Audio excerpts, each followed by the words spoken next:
y los trajo al hombre para ver cómo los llamaría.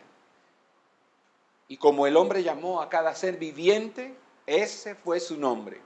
Y el hombre puso nombre a todo ganado y a las aves del cielo y a toda bestia del campo, mas para Adán no se encontró una ayuda que fuera idónea para él. Entonces el Señor Dios hizo caer un sueño profundo sobre el hombre y éste se durmió, y Dios tomó una de sus costillas y cerró la carne en ese lugar. Y de la costilla que el Señor Dios había tomado del hombre, formó una mujer y la trajo al hombre. Y el hombre dijo: esta es ahora hueso de mis huesos y carne de mi carne. Ella será llamada mujer porque del hombre fue tomada. Por tanto, el hombre dejará a su padre y a su madre y se unirá a su mujer y serán una sola carne. Y estaban ambos desnudos, el hombre y su mujer, y no se avergonzaban.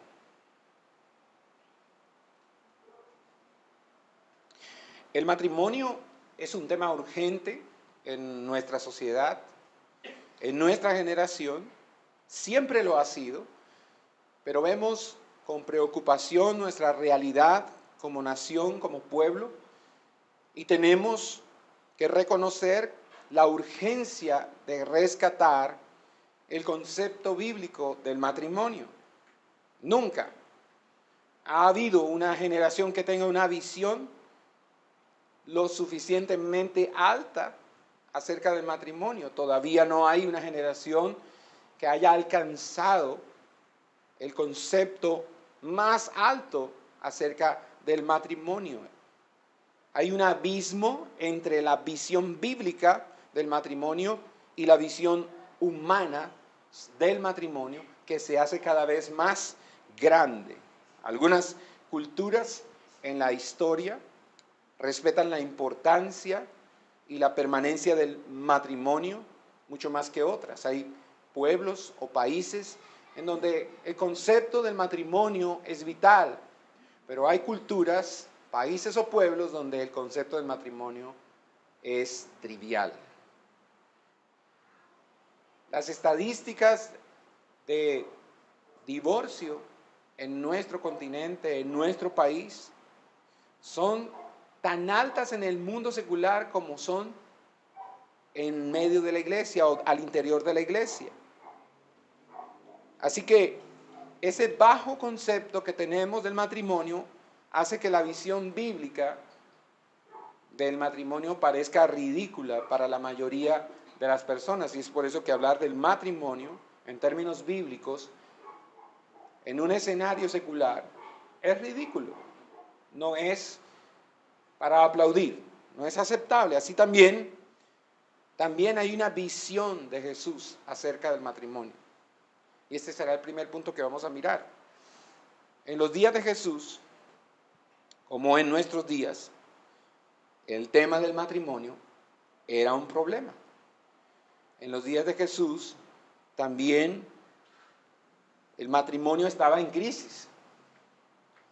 Cuando Jesús habló acerca del matrimonio, su visión del matrimonio fue una visión extraordinaria, fue una visión revolucionaria. La manera en que Jesús pensó y definió el matrimonio, ustedes saben, porque Pablo lo describe en Efesios, es la manera en que Dios piensa del matrimonio. Así que el concepto que Jesús tenía del matrimonio era un concepto muy elevado, era un concepto magnífico del matrimonio. Por favor, acompáñeme a Mateo capítulo 19 para que usted y yo podamos mirar un momento palabras de Jesús acerca del matrimonio. Capítulo 19 de Mateo, versículo 7 en adelante dice: entonces ellos le dijeron: ¿por qué mandó Moisés darle carta de divorcio y repudiarla? Él les dijo: por la dureza de vuestro corazón. Moisés os permitió divorciaros de vuestras mujeres, pero no ha sido así desde el principio. Y yo os digo que cualquiera que se divorcie de su mujer, salvo por infidelidad, y se case con otra, comete adulterio. Versículo 10. Los discípulos le dijeron, si así es la relación del hombre con su mujer, no conviene casarse. Pero él les dijo, no todos pueden aceptar este precepto, sino solo aquellos a quienes les ha sido dado. Esa percepción para ellos del matrimonio no era una buena noticia. Se salía completamente del concepto de su generación, no estaba en su mente, no encajaba en su pensamiento. Y es lo mismo el día de hoy, no encaja. Hablar del matrimonio como habló Jesús en este momento en Mateo capítulo 19, hablar de esa manera acerca del matrimonio en este tiempo no encaja. Ese no era el diseño desde el principio, ese no era el plan de Dios desde el principio, y que Moisés les permitió hacer esto por causa de la dureza de su corazón, es confrontar el corazón del hombre que todo el tiempo está pensando, está considerando solucionar las crisis en el matrimonio de esa manera. ¿Cómo soluciona la gente los problemas matrimoniales? Por causa de dinero, por causa de infidelidad, por causa de el maltrato. ¿Cuál es la salida que plantean las parejas? ¿Cuál es la salida que plantea la sociedad actual? El divorcio. ¿Y qué Jesús tiene para decirnos al respecto? Bueno, ese no era el diseño de Dios desde el principio. Y eso ustedes lo hacen porque Moisés se los permitió, y Moisés se los permitió por la dureza de sus corazones. Entonces decíamos en nuestra información de invitación a este taller, citábamos una frase del pastor John Piper que decía lo siguiente: si esa era la situación con el solemne mundo judío en donde ellos vivían, dice el pastor Piper, cuánto más ininteligible parecerá la magnificencia del matrimonio en la mente de Dios al mundo en que vivimos, donde el ídolo principal es el ego y la doctrina principal es la autonomía y la mayor adoración es ser entretenido, y los dos santuarios principales del entretenimiento son la televisión y el cine, donde la mayor reverencia está en el coito desinhibido. Así que una cultura como esta encontrará casi imposible entender la gloria del matrimonio que estaba en la mente de Jesús. No todos pueden aceptar, dice Jesús, este precepto, sino solo aquellos a quienes les ha sido dado. En otras palabras, el que pueda aceptar esto, que lo acepte. Pero no a todos les ha sido dado el aceptar este precepto. Se requiere gracia de Dios para aceptar el concepto de Dios acerca del matrimonio. Se requiere que Dios nos dé gracia, porque esta mente depravada no va a aceptar el concepto de Dios acerca del matrimonio. Jamás. Nuestra mente corrupta, nuestra mente caída, no va a aceptar el diseño de Dios. Es lo que pasa con la comunidad homosexual. Es una mente reprobada, es una mente entenebrecida, envanecida en sus razonamientos, que se negó a tener en cuenta a Dios, que se negó a glorificar a Dios y a dar gracias a Dios y a reconocer que Dios es digno de gloria y de adoración, que se negó a aceptar la supremacía de Dios, y entonces por causa de su obstinación Dios los entregó al poder de la mentira para que, no creyendo a la verdad, crean a la mentira que ha sido empoderada por Dios y se pierdan. Así que Jesús tiene una visión del matrimonio, pero la Biblia también tiene una visión del matrimonio. Y debemos asumir que nuestro pecado y nuestro egoísmo y nuestra ceguera cultural hacen casi imposible sentir la maravilla del propósito de Dios para el matrimonio entre un hombre y una mujer. Incluso defender a dos hombres o dos mujeres que sostienen una relación e inconcebiblemente llamar eso matrimonio demuestra que probablemente no se encuentre muy lejos el colapso de nuestra cultura hacia el libertinaje y el barbarismo y la anarquía. El pastor Miguel Núñez afirma que lo peor que le puede pasar a una nación es que Dios abandone a esa nación. ¿Y cuándo es que Dios abandona a una nación? ¿Cuándo Dios abandona a un pueblo? ¿Cuándo Dios abandona a un hombre? Cuando ese hombre, cuando ese pueblo, cuando esa nación se empeña en amar y en deleitarse en el pecado. Es como si un niño, un hijo, en la casa recibe una instrucción de sus padres. Hijo, no hagas esto porque te puedes hacer daño, te puedes caer, te puedes lastimar. Y el niño entonces hace una pataleta porque el niño piensa que sus padres lo están restringiendo, que sus padres lo están cohibiendo, lo están manipulando, lo están controlando. Este es el argumento de la comunidad homosexual en este momento. Es que los niños no tienen por qué ser controlados, ni manipulados, ni coercionados desde sus casas en cuanto a su identidad. Ellos deben descubrirla por sí solos, ellos deben construirla por sí solos. No es la sociedad, no son los padres los que deben dirigir, los que deben orientar o educar a sus hijos. Ellos mismos deben descubrir si son o no son varón y hembra. Y así pasa en el hogar. Los chicos piensan que nosotros los padres los estamos restringiendo, los estamos controlando, les estamos negando el placer. Y todos los que somos padres sabemos que cuando hemos dicho no, no es porque no queremos la felicidad de nuestros hijos. Todo lo contrario, deseamos que sean felices, pero no como ellos quieren serlo. Porque nosotros que hemos vivido mucho más que ellos, sabemos, tenemos la suficiente sabiduría y experiencia para determinar lo que es bueno y que traerá felicidad verdadera a nuestros hijos. Y lo que es malo y no les dará felicidad. Y cuando les decimos no, es para evitar un dolor innecesario.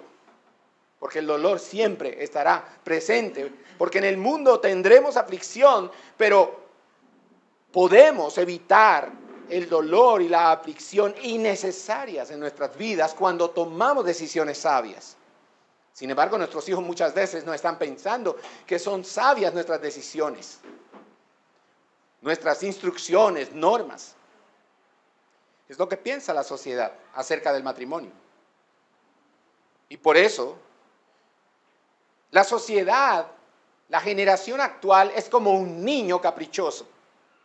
Es como un niño rebelde que no se quiere someter a sus padres. Esta generación no quiere someterse al gobierno de Dios.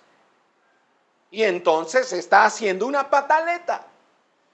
Está revolcándose en el piso y está gritando que es injusto que no se le permita desarrollarse y encontrar su identidad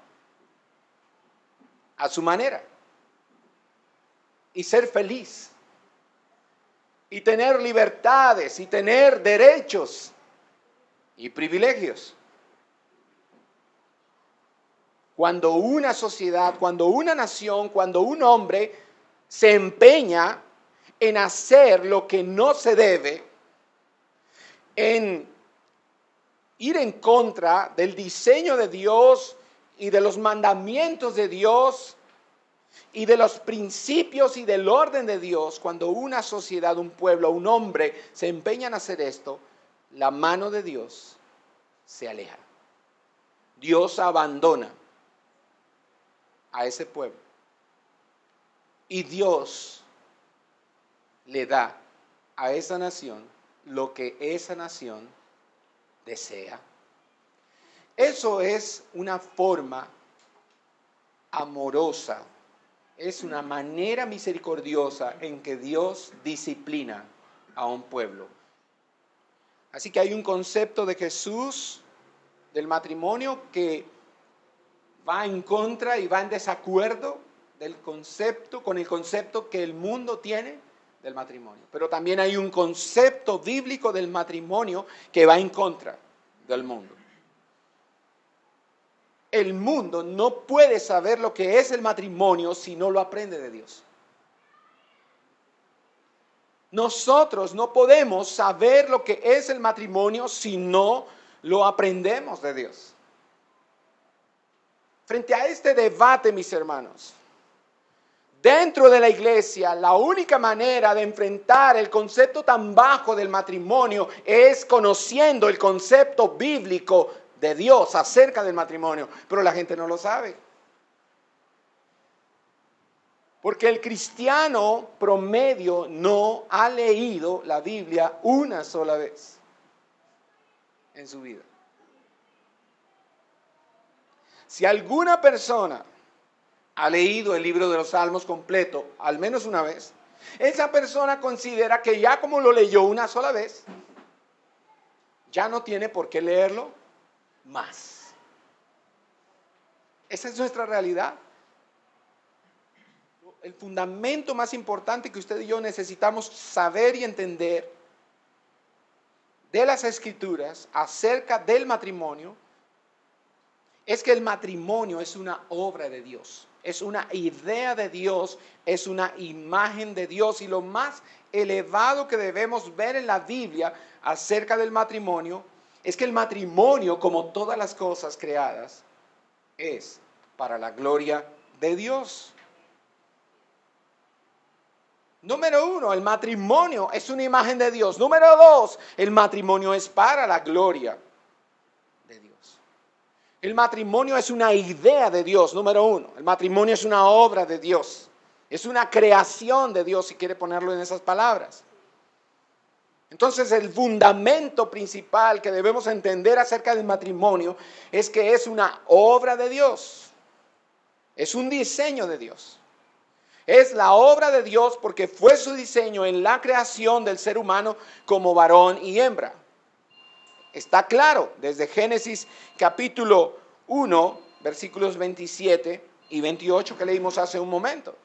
Creó pues Dios al hombre a imagen suya, a imagen de Dios lo creó, varón y hembra los creó. El matrimonio es un diseño de Dios porque desde la creación el Señor hizo al ser humano a su imagen y semejanza, hombre y mujer. Verso 28 dice que los bendijo Dios. ¿De qué manera los bendijo? Les dijo, sean fecundos, multiplíquense, llenen la tierra. Pero también está claro por la línea de pensamiento de Génesis capítulo 2, en el versículo 18, está claro que es Dios y no el hombre quien decreta que la soltería del hombre no es buena. Y es Dios mismo quien prepara todo para completar uno de los diseños centrales de la creación, el matrimonio.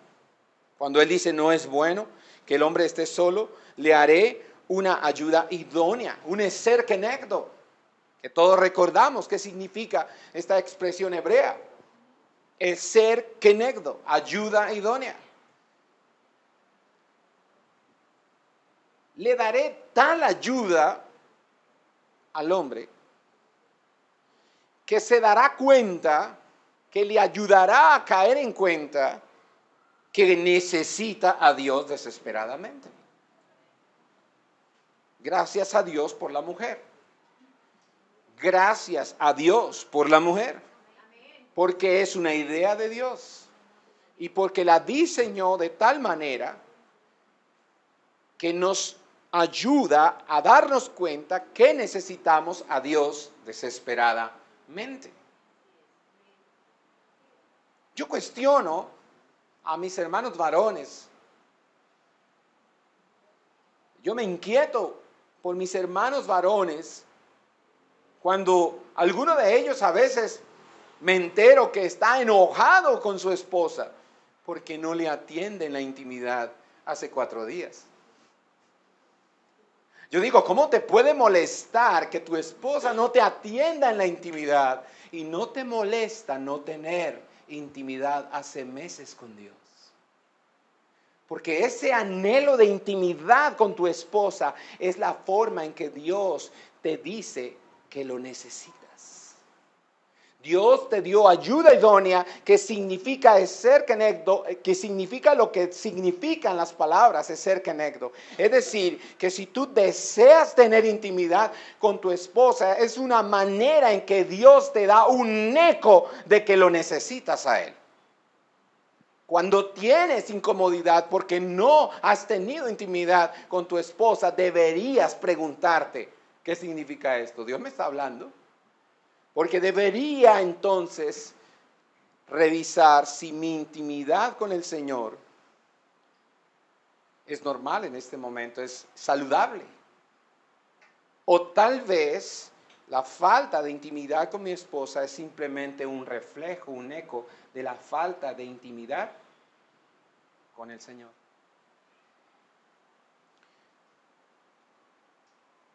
La idea central y crucial de este texto es que Dios mismo creará un ser perfectamente ajustado para el hombre. ¿Se llama cómo? Mujer, no se llama hombre. Dios diseña al hombre a su imagen y su semejanza. Luego de haberlo creado a su imagen y semejanza, dice que no es bueno que esté solo, así que es una idea de Dios el matrimonio. Y cuando Dios va a resolver entonces esta ecuación, es Dios el que diseña de manera perfecta y ajustada que sea una mujer, no un hombre. La ayuda que el varón necesita. Y eso, mis hermanos, es lo que Romanos 1 dice que le molesta al hombre, le incomoda al hombre. Y no solamente Romanos 1 lo dice, Mateo 19 está diciendo, está reflejando que el hombre de esa generación, el hombre en ese momento de la historia, allí están los hombres parados hablando con Jesús, mucha gente conversando con él acerca del matrimonio y ellos evidencian que también tienen incomodidad en cuanto al concepto de Dios para el matrimonio. Desde el principio no fue así, dice Jesús. ¿A qué principio se refiere Jesús? Al Génesis. Desde el principio no fue así. La idea de Dios es que la mujer fuese una ayuda idónea para el varón. Y Dios tuvo una idea de darle esa ayuda idónea al varón para que solo los separara la muerte. Cuando Dios pensó en una ayuda idónea para el varón, no pensó en otro varón. Y eso le molesta a esta generación también. ¿Y por qué no puede ser un varón? ¿Y qué tiene de malo? Bueno, cuando la gente pregunta qué tiene de malo, no solamente aquí en la iglesia, porque dentro de la iglesia muchos preguntan, ¿y qué tiene de malo? Si mi esposa está enseñando sobre la vestimenta de la mujer, hay mujeres que quizá no lo dicen en voz alta, pero en su corazón están diciendo, ¿y qué tiene de malo mi ropa, mi manera de vestir? Bueno, en el mundo también la gente dice, ¿y qué tiene de malo? ¿Por qué no puede ser un hombre con un hombre? ¿Por qué no puede ser una mujer con una mujer? Y cuando la gente pregunta, ¿qué tiene de malo? Deberíamos responder con otra pregunta. ¿Y qué tiene de santo? Cuando Cuando tú me expliques, me hagas entender lo que tiene de santo, entonces yo podré entender lo que no tiene de malo. Dios hace desfilar los animales ante el hombre para que pueda ver que no hay criatura que califique. De manera que esa nueva criatura deberá ser creada únicamente a partir del hombre para que sea de su misma esencia como ser humano creado a la imagen de Dios, según Génesis 1:27. Y por eso leemos en los versos 21 y 22, entonces el Señor Dios hizo caer un sueño profundo sobre el hombre y éste se durmió y Dios tomó una de sus costillas y cerró la carne en ese lugar y de la costilla que el Señor Dios había tomado del hombre formó una mujer. Dios creó a la mujer. Y ese texto termina en los versículos 24 y 25 con estas palabras. Por tanto el hombre dejará a su padre y a su madre y se unirá a su mujer y serán una sola carne. Y estaban ambos desnudos, el hombre y su mujer, y no se avergonzaban. En otras palabras, todo lo que estaba ocurriendo en Génesis 1 apuntaba, se movía hacia el matrimonio. Y lo primero que tenemos que decir acerca del matrimonio como obra de Dios, como creación de Dios, como idea de Dios, es que el matrimonio fue su diseño al crear al ser humano y por eso los creó varón y hembra.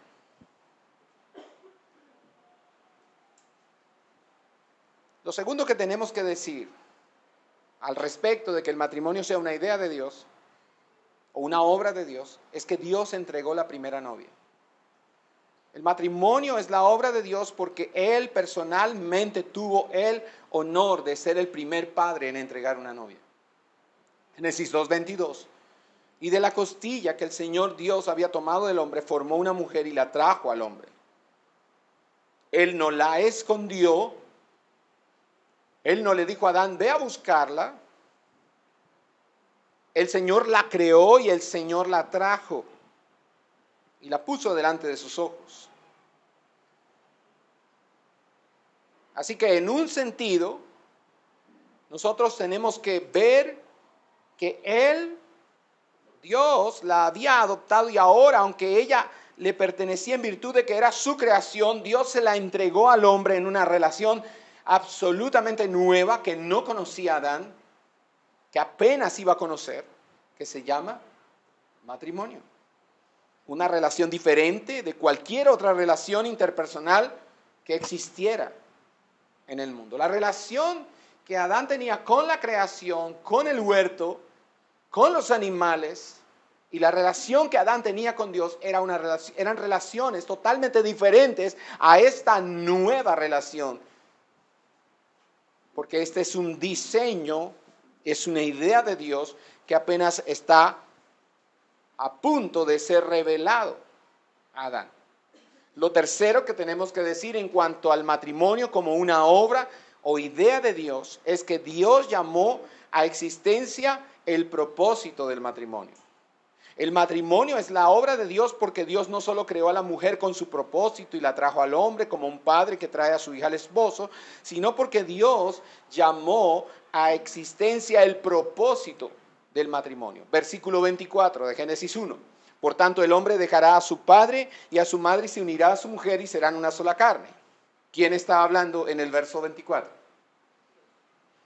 Está hablando el escritor de Génesis. ¿Y qué creía Jesús sobre el escritor de Génesis? ¿Y qué creemos nosotros sobre el escritor de Génesis? ¿Quién fue? Moisés. Así que cuando Jesús citó estas palabras en Mateo, Jesús está citando a Moisés. Pero Moisés había sido inspirado por Dios para decir las palabras de Génesis. Así que lo que Moisés dijo, lo dijo Dios. Mateo 19, versículo 4 y 5. Por favor, regresemos un momento a Mateo 19, versículos 4 y 5. Y respondiendo Jesús dijo, ¿no habéis leído que aquel que los creó desde el principio los hizo varón y hembra y añadió, por esta razón el hombre dejará a su padre y a su madre y se unirá a su mujer y los dos serán una sola carne. ¿Se da cuenta? ¿Qué está citando Jesús? Génesis. ¿Qué está reconociendo Jesús? Que lo escrito por Moisés en Génesis es la palabra de Dios. Así que Jesús está diciendo en otras palabras que Génesis 2:24 es la palabra de Dios. Por tanto, el matrimonio es la obra de Dios. Jesús está avalando, Jesús está como legitimando una vez más, reconociendo una vez más que lo dicho por Moisés acerca del matrimonio en Génesis es la palabra de Dios. ¿Cuál es el primer propósito del matrimonio? Que el hombre deje a su padre y a su madre y se una a una mujer y sean una sola carne. Algunos no han dejado a su padre y a su madre, teniendo edad para hacerlo, porque no conocemos el diseño de Dios, no conocemos la idea, el concepto de Dios, no conocemos el concepto bíblico del matrimonio, así que nosotros hacemos lo que hace el mundo. Lo cuarto que debemos tener en cuenta en cuanto al matrimonio como una obra y una idea de Dios es que Dios ejecuta la primera unión en una carne. Una cuarta manera en que el matrimonio es la obra de Dios es que el matrimonio es una sola carne. Y ese es el corazón del matrimonio. Y es una unión que Dios realiza porque es una idea de Dios. No es la idea del hombre. Si usted se casó, si usted entró al matrimonio para tener relaciones sexuales de manera legítima, usted se casó por motivos equivocados. Porque la razón de entrar al matrimonio no es porque yo quiero tener relaciones sexuales en paz, sin sentirme culpable de pecado. La razón por la que debemos entrar al matrimonio es porque entendemos que es la obra de Dios, que es una idea de Dios y que el corazón del matrimonio es una sola carne, es que seamos una sola carne, que seamos uno. Que dejemos de ser tú y yo para ahora ser nosotros. Pero hay miles de parejas que han entrado al matrimonio y conservan sus identidades individuales. ¿Cómo podemos confirmar eso? Cuando aún en matrimonios cristianos, las parejas manejan sus finanzas de forma independiente.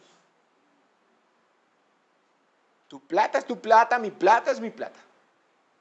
Ella no sabe cuánto se gana él no sabe cuánto se gana ella.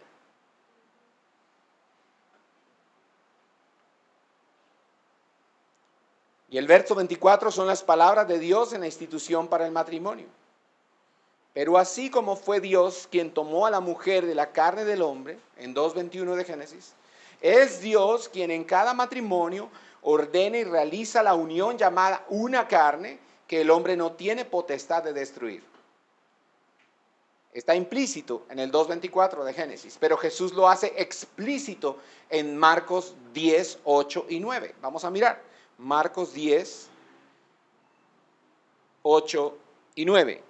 Y los dos serán una sola carne. Por consiguiente, ya no son dos, sino una sola carne. Alguien diga amén a esto. Y los dos serán una sola carne porque es mi idea. Es como Dios repitiéndonos otra vez en Marcos a través de Jesús. Es mi idea. No me importa si te agrada o no, es mi idea. Dejas de ser tú. Ya no eres un individuo independiente que manejas tus amigos de forma independiente, que manejas tus finanzas de forma independiente, que manejas tu espiritualidad de manera independiente, porque así muchos cristianos lo hacen. No, yo oro cuando yo puedo, yo oro en mi tiempo, yo oro a mi manera, y ella que ore aparte. No, yo manejo mi plata y ella maneja su plata. No, yo manejo mis amistades. Yo tengo mi tiempo, aparte, él respeta mi tiempo con mis amigos y yo le respeto su tiempo con sus amigos. Marcos 10:8 dice, y los dos serán ¿qué? Una sola carne. Por consiguiente, ya no son, ¿qué dice Jesús? Ya no son ¿qué? Dos, sino una sola carne. Por tanto, y mire lo que le voy a decir en este momento. No soy yo, realmente. Es el Señor el que nos está hablando. Por tanto, lo que Dios ha unido, ningún hombre lo separe. ¿Y sabe quiénes somos los primeros que estamos tratando de separar lo que Dios ha unido? Nosotros mismos. No es la sociedad, no es el Estado, no es el gobierno, no son las leyes. Somos nosotros desde adentro del matrimonio queriendo obtener vidas independientes, cuando claramente la Biblia dice que ya no somos dos, sino que somos uno.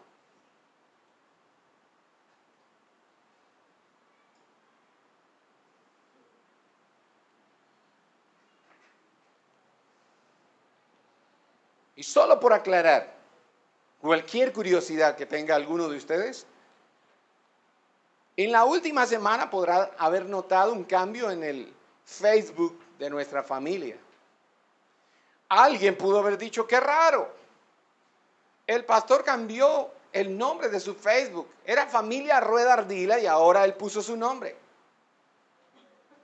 Bueno, y quiero decirle que yo no creo en las redes sociales con mi nombre nada más y con una clave secreta para que yo pueda entrar sin que nadie lo sepa en mi casa. Nosotros en casa creemos que somos una familia y creemos que somos una sola carne, mi esposa y yo. Así que ella conoce las claves de todo. Sin embargo, hubo un momento hace como 2 días, creo, o un día, en que entrando a Facebook, la aplicación me pidió que escribiera mi nombre para confirmar que yo era la persona que estaba entrando a la aplicación. Y yo inocentemente digité mi nombre y lo que estaba haciendo la aplicación era pidiéndome que cambiara el nombre de mi Facebook. Y sin darme cuenta lo cambié y ahora tengo que esperar 60 días para volverlo a cambiar y volverlo a poner como estaba. Pero no decía ahí que me iban a cambiar el nombre, solo me decía que digitara mi nombre si yo era la persona el titular de esa cuenta. No decía que me iban a cambiar el nombre. Es una estrategia de ellos, yo no sé por qué lo hacen. Pero en mi casa, mi esposa, mi hijo, mi hija pueden entrar al celular a la hora que quieran, pueden entrar al Facebook, al correo, como ellos saben dónde están las claves, pueden entrar. Mis hijos se saben hasta las claves de las tarjetas de crédito. Mi hija o mi hijo pueden comprar una aplicación, pueden comprar cualquier cosa por internet con mi tarjeta de crédito y no lo hacen sin mi permiso.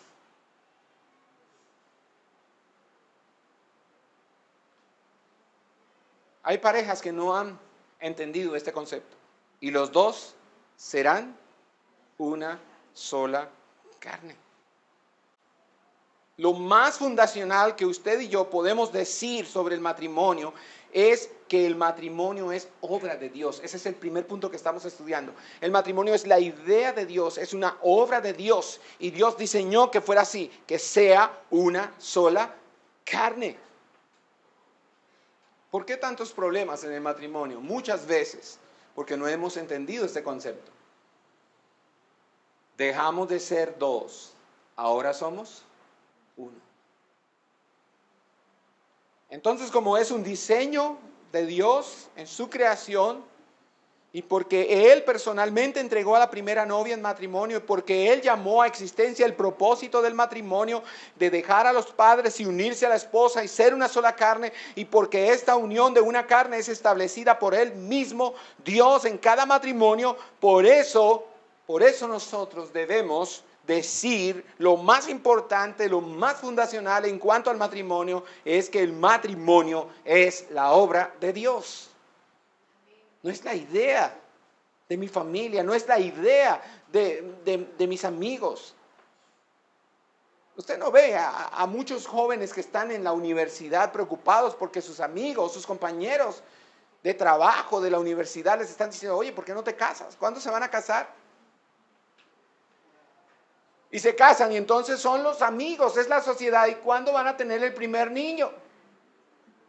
O sea, esto no es una obra de Dios, esto no es una intervención permanente y constante de Dios en el actuar de cada uno dentro de esta idea de Dios, sino que es la sociedad teniendo injerencia dentro del matrimonio que es tan santo y tan sagrado porque es obra de Dios.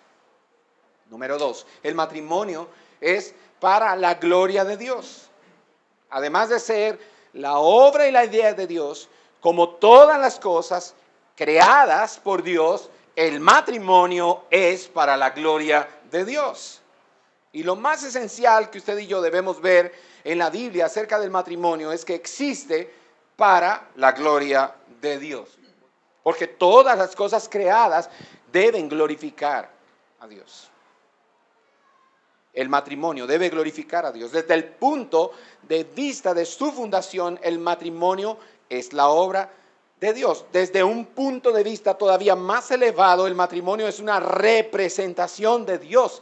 Está diseñado por Dios para mostrar su gloria en una forma en que ningún otro evento o institución lo puede hacer. Por eso lo vemos claramente relacionando Génesis capítulo 2, versículo 24, que ya lo leímos, con su interpretación en Efesios capítulo 5, versículo 31 y 32.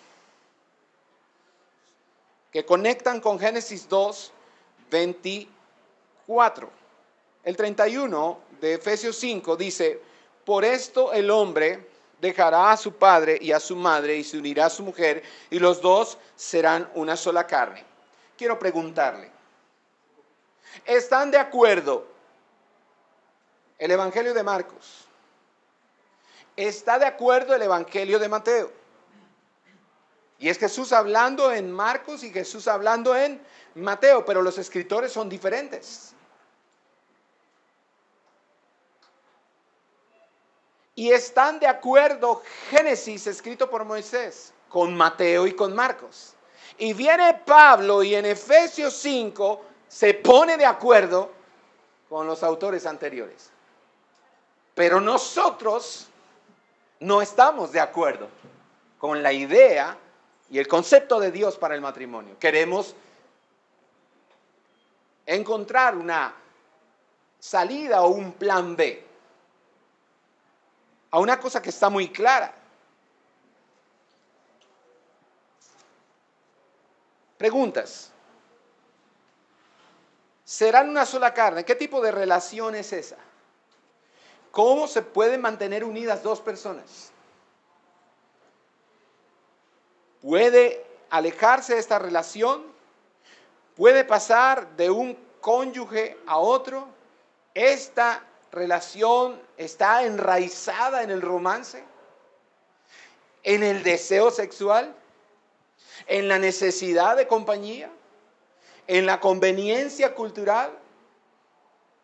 ¿Qué es lo que mantiene unida esta relación?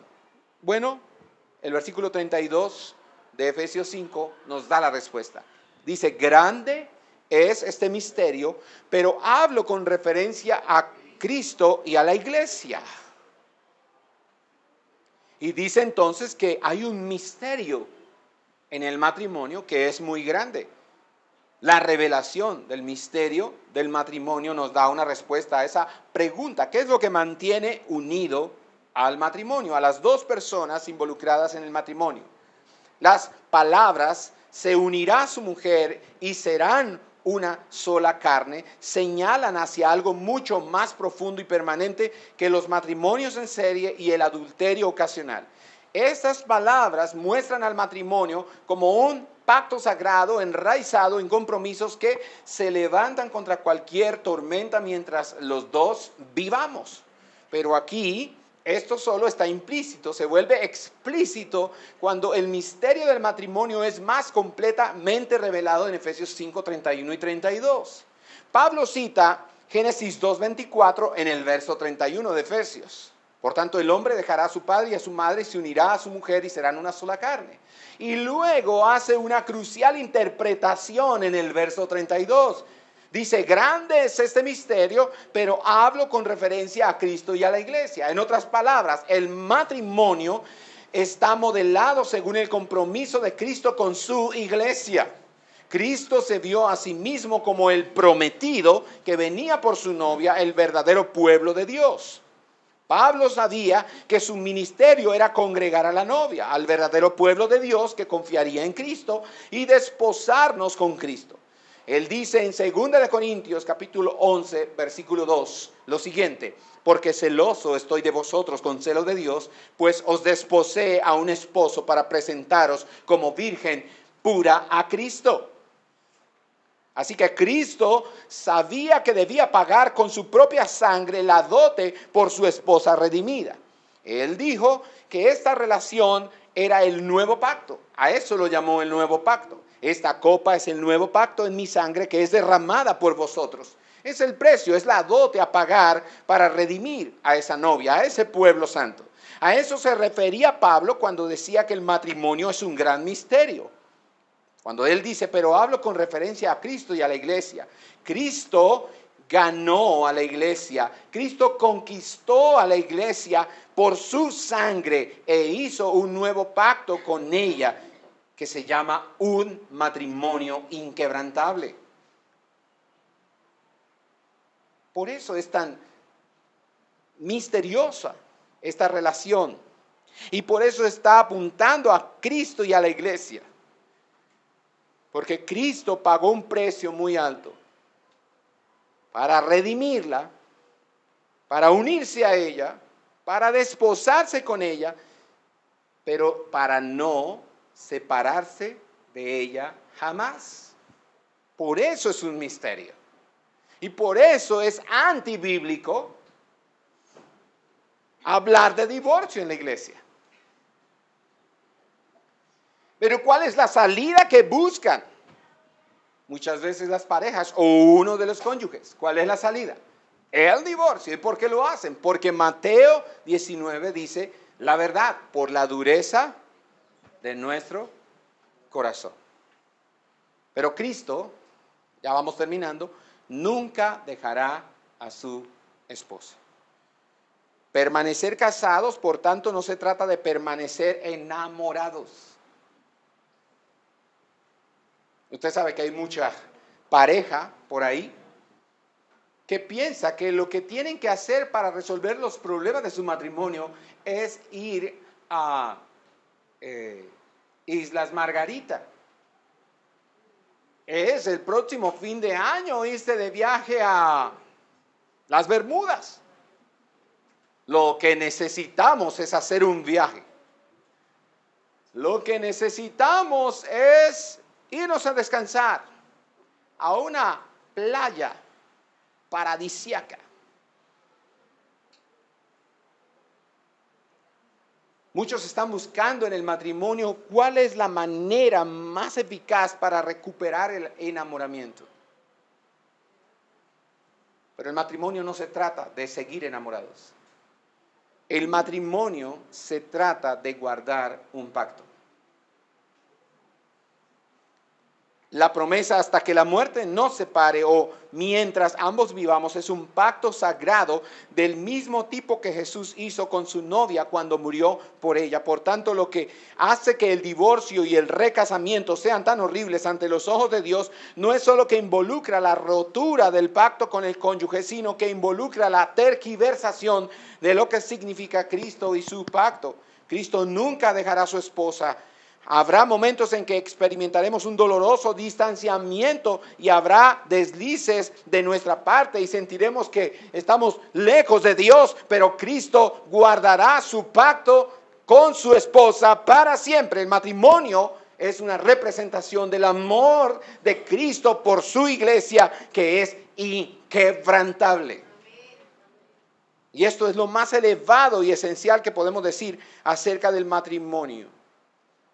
Así que si una pareja quiere saber cómo puede glorificar a Dios, porque ya sabemos que el primer aspecto fundacional o el primer concepto fundacional acerca del matrimonio más profundo y más acertado que podemos dar es que el matrimonio es una obra de Dios y es una idea de Dios. Pero si una persona, una pareja, de casados quiere saber cómo podemos glorificar a Dios con nuestro matrimonio, la manera más gloriosa, la manera más centrada, más bíblica de glorificar a Dios con nuestro matrimonio es permanecer en el pacto, a pesar de todo. Las personas dicen que han sido muy heridas, las personas dicen que han sido muy ofendidas y que ya no pueden soportar más. Yo le pregunto, ¿ya soportó más allá de lo que soportó Jesús en la cruz? ¿Que ya se rindió? ¿Ha llegado al límite de su sufrimiento? Porque jamás Dios nos probará más allá de lo que podamos soportar. Entonces, si el argumento de divorcio es lo primero que usted tiene para solucionar sus problemas matrimoniales, usted es un hedonista. Usted solo quiere el placer por el placer. La felicidad a su manera. No importa si eso sacrifica el pacto sagrado del matrimonio.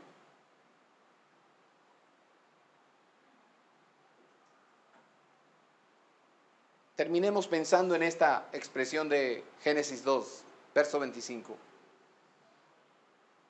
El texto dice, y estaban ambos desnudos, el hombre y su mujer, y no se avergonzaban.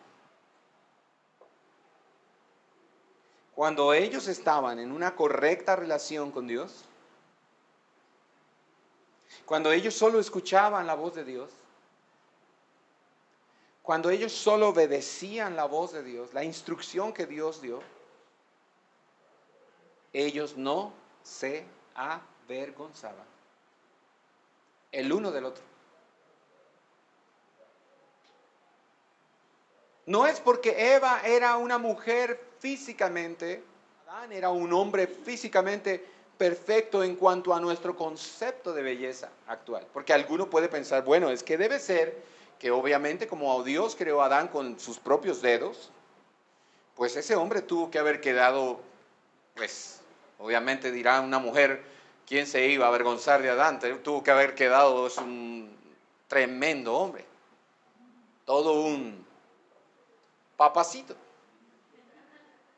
Y cualquiera puede decir, pero bueno, y como Dios le sacó la costilla a Adán, y con sus propias manos creó a la mujer, pues no me imagino cómo quedó esa mujer. ¿Cómo se va uno a avergonzar de semejante mujer? Pero usted y yo no tenemos idea de cuál es el concepto de belleza de Dios. Nosotros tenemos un concepto de belleza de Dios hoy, caído, depravado. Pero Dios no piensa como nosotros. Así que ese hombre no es como nosotros lo imaginamos. Ese Adán no es como nosotros lo estamos pensando. Ni Eva era como nosotros nos la imaginamos. La razón por la que ellos no se avergonzaban era porque su relación con Dios era correcta. Y la única manera en que usted y yo podemos buscar y traer sanidad a nuestro matrimonio es cuando tenemos una relación correcta con Dios. Una relación saludable con Dios. Usted está en desobediencia en alguna área de su vida y usted está en vergüenza. Usted no tiene paz, usted no puede dormir tranquilo. Usted no vive tranquilo. Cuando usted oculta algo, muchas veces anda con el celular hasta para ir al baño. No tiene paz. Usted no lo deja por ahí. Usted está almorzando y lo tiene al lado. Está en el baño y lo tienen en el lavamanos. Se va a acostar a dormir y lo pone al lado de la mesa de la noche. No puede tener paz. Está avergonzado porque sabe que hay una área de su vida en la que usted no puede relacionarse saludablemente con Dios. Y cuando nos desconectamos de nuestra relación con Dios, automáticamente nos desconectamos con nuestro cónyuge. Leo nuevamente para ustedes Génesis 2:25. Y estaban ambos, así debemos volver en Cristo, el matrimonio debe regresar a este estado. Y estaban ambos desnudos, el matrimonio en Cristo debe regresar a este estado. Ambos debemos movernos en nuestra casa, movernos en nuestro diario vivir en pareja, en el trabajo, en el salir y en el entrar, como si estuviéramos desnudos. Nada tenemos que ocultar. Y estaban ambos desnudos, el hombre y su mujer, y dígalo conmigo, y no se avergonzarán. Lo único que produce vergüenza en nuestras vidas es el pecado.